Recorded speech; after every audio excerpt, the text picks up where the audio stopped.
म्हणजे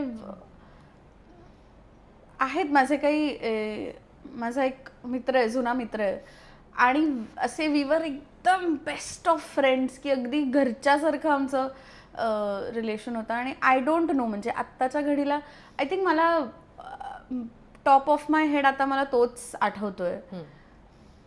मला माहीतच नाही की आता तो कुठे आहे. आणि म्हणजे किंवा माहीतही असेल, आय डोंट नो. पण एक गेल्या 2-3 वर्षात त्याचं इतकं फ्लिप झाला, आय डोंट नो वॉट. आणि मी आजही त्या प्रश्नात आहे की इतकं काय झालं की गोष्टी इतक्या बदलल्या, किंवा तू इतका बदललास की मी काही बदलले, किंवा आपल्या इक्वेशनमध्ये काय चेंज झालंय, मला खरंच नाही माहीत. आणि मी आजही तोच विचार करते की एवढं काय बदललंय. आणि डेफिनेटली म्हणजे मला खूप जास्ती काय म्हणतो अफेक्ट केलं, कारण माझ्यासाठी फ्रेंडशिप्स आर व्हेरी इम्पॉर्टंट आणि माझ्यासाठी माझे फ्रेंड्स खूप महत्त्वाचे आहेत. सो त्यात जेव्हा एखादी व्यक्ती अशी बदलते, आणि आता साधारण 2-2.5 वर्ष झाली की माझं बोलणंच नाही झालंय त्याच्याशी. सो मला असं आहे की आय डोंट नो, मला ते सगळ्यात जास्ती अफेक्ट. तुझं काम वगैरे बघून पण त्याच्याकडनं कॉल नाही आला की अरे अक्षय, आपण करतोच ना फ्रेंड्सना नॉर्मली? हां, ऑफकोर्स. तो काय म्हणतो मधल्या काळात तर मी तेच सांगते की तो माझ्या त्याने माझी संपूर्ण जर्नी पाहिली आहे की राईट फ्रॉम मी जस्ट काय म्हणतो सुंदरा मिळायच्या अगोदरपासून ते सुंदरा मिळालं, त्यानंतर मला अवॉर्ड्स मिळाले, त्यावेळी सुद्धा की आपण तुझ्यासाठी एक चांगली स्टायलिस्ट बघूया, आपण हे करूया ते करूया, म्हणजे he was there throughout the process. आणि सडनली आणि अगेन की मला माहितीच नाही आहे आजही की असं काय बदललं. सो इट्स जस्ट दॅट की नाहीच आहे, काहीच कॉन्टॅक्ट नाही आहे. आय थिंक ती एकच गोष्ट आहे जी मला खूप जास्ती बॉदर करते. आणि but I always keep him in my press, कारण मला आता आमचे कॉमन फ्रेंड्स पण आहेत बरेच. सो मला वाया माहिती आहे की he is happy wherever he is. So मी जस्ट माझ्या प्रार्थनेत त्याला ठेवते की तू जिथे कुठे असशील तू खुश राहा. पण मला कधीतरी आयुष्यात कळलं पाहिजे की असं काय झालं की गोष्टी इतक्या बदलल्या. अक्षया, मग मराठी मालिका का नाही? थेट आता वेब सिरीज नंतर हिंदी मालिका येते समोर, मराठी का नाही? मी कधीच कुठल्याच कामाला नाही म्हणत नाही. माझ्यासाठी language is not a barrier at all. म्हणजे मला कुठलीही भाषा द्या, मला करायला आवडेल. पण समहाव कामच मराठीतून फार काही आलं नाही.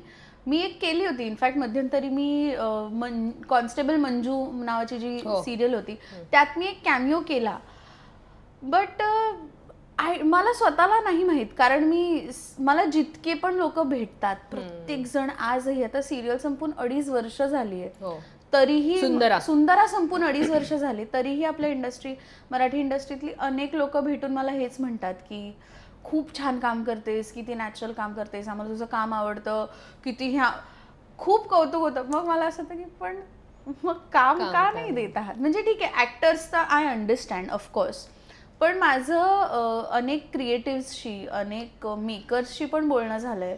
म्हणजे ते मला असं आहे की आम्हाला फार आवडतं की तू किती क्रिएटिव्ह आहेस, तू फक्त ॲक्टिंग एके ॲक्टिंग नाही करत, तू इतर गोष्टी पण एक्सप्लोर करतेस, तू नेहमी स्वतःला ग्रो करत असतेस, तू वर्कशॉप्स करतेस. माझ्या बॅकग्राऊंडला एकच वाक्य असतं की पण मग काम का नाही देत आहात तुम्ही? की तुम्हाला जर एखादी व्यक्ती माहिती आहे की चांगलं काम करते, तर का त्या व्यक्तीसाठी मग का नाही? आणि असं नाही आहे की आपल्याकडे, आणि मी हे डे 1 पासून म्हणायला लागले की मला फक्त एक लीड केलंय म्हणून आता सगळे पुढचे मला लीडच करायचे आहेत, अशातलाही माझं कधीच कंडिशन नव्हतं. आणि ह्याच्याबद्दल मी जितक्यांशी माझं बोलणं झालं मी त्यांनाही हे सांगितलंय. आय जस्ट फील आजही मी कदाचित चुकतही असेल हे बोलताना, पण टेलिव्हिजन इंडस्ट्रीमध्ये आजही असे खूप कमी कॅरेक्टर्स आहेत की जिथे ते युनिव्हर्सली माझ्यासाठी फिट होऊ शकतील.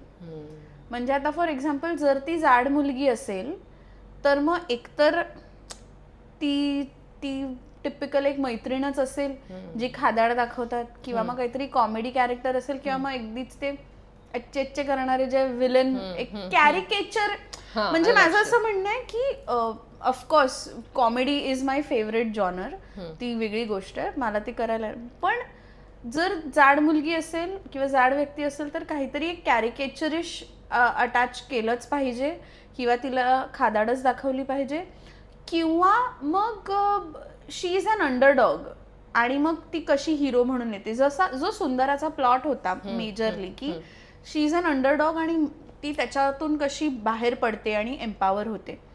सो मला असं वाटतं की युनिव्हर्सल कॅरेक्टर्स, मी पण एखादं छानसा कॅरेक्टर, जसं आता फॉर एक्झाम्पल माझ्या घरी म्हणजे माझ्या घरी सगळेच सिरियल्स बघतात in general.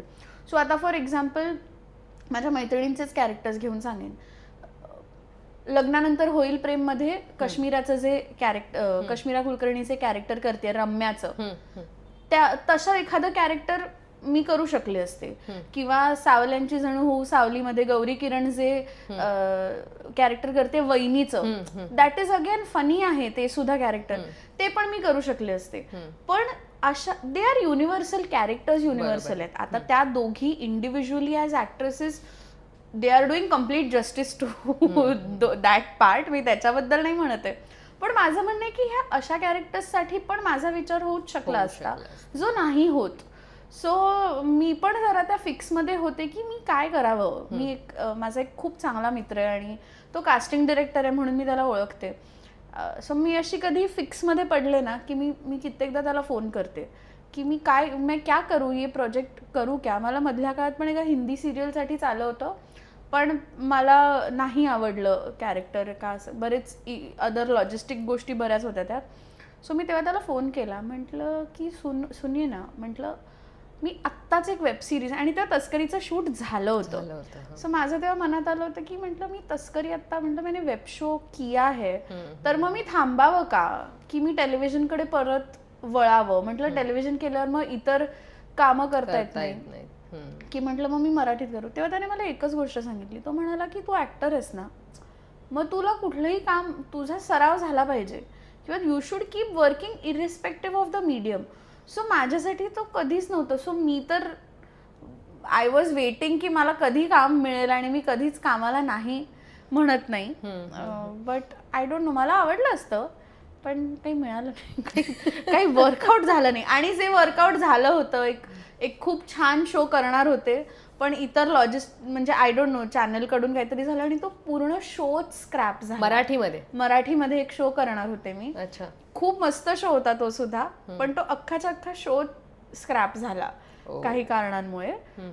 But so I don't know, मी पण ह्याच अजूनही त्या माझंही ते चक्र सुरू आहे की प्रत्येक जण म्हणतं की येस करूया, आणि हे एक्झॅक्ट असे की हातबीत धरून की येस सांगते ना करूया, नसतं काहीतरी एकत्र करूया, कोणीही फोन करत नाहीत. आणि मला त्यामुळे जेन्युइनली जी लोक लक्षात ठेवून, खूप कमी लोक आहेत की ज्यांनी आता गेले 2 वर्षात सिरियल संपल्यावर इरिस्पेक्टिव्ह की फिक्शन असेल, नॉन फिक्शन असेल, रियालिटी शो बेस्ड काही असेल, मला फोन केले आहेत, मी म्युझिक व्हिडिओज केले.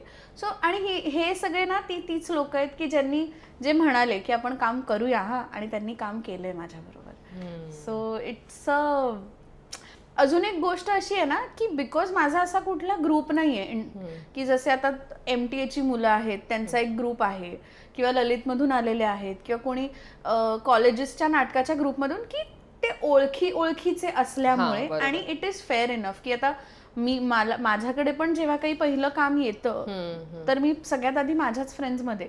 सो कधी तेही होतं की out of site out of mind. I don't blame anybody, but कित्येकदा तो out of site out of mind वाली गोष्ट होऊन जाते. सो ठीक आहे, it's part and parcel of the industry of how things function. तर फिंगर्स क्रॉस्ड की आता तर चांगलं काम पदरी पडलंय माझ्या. यापुढे सुद्धा असेलच, हिंदी किंवा मराठी मी काम करत राहणार आहे, आणि मला काम करण्याची, दोन्ही भाषांमध्ये काम करण्याची माझी इच्छा आहे. पण बिग बॉसला पण फोन आला होता बिग बॉस साठी? गेल्या वर्षी आला होता, या वर्षी नाही. तू सरळ नाही, मी खूप आधी तर माझी इच्छा नव्हती, पण म्हटलं ऍटलिस्ट भेटून घेऊया, कारण आउटराईट कुठल्याही कामाला नाही म्हणणं इज नॉट गुड. सो मी गेले, मीटिंग आणि पण झाली आमची, आणि नेमकं तेव्हा जसं मगाशी म्हणाले की एक शो येणार होता, सो मग मी बसून जरा माझे प्रोज अँड कॉन्स दोन्ही गोष्टींचे जरा वे केले की हे केलं पाहिजे की शो केला पाहिजे. आणि मग इतर बऱ्याच, because it's not an easy show, हे तर फॉर शुअर आहे. It is not for the faint hearted, हे पण तितकंच खरं आहे. सो मी बऱ्याच काय म्हणतो खूप गोष्टी मी कॅल्क्युलेट केल्या आणि गंमत अशी झाली की दोन्ही पण गोष्टी घडल्या नाही.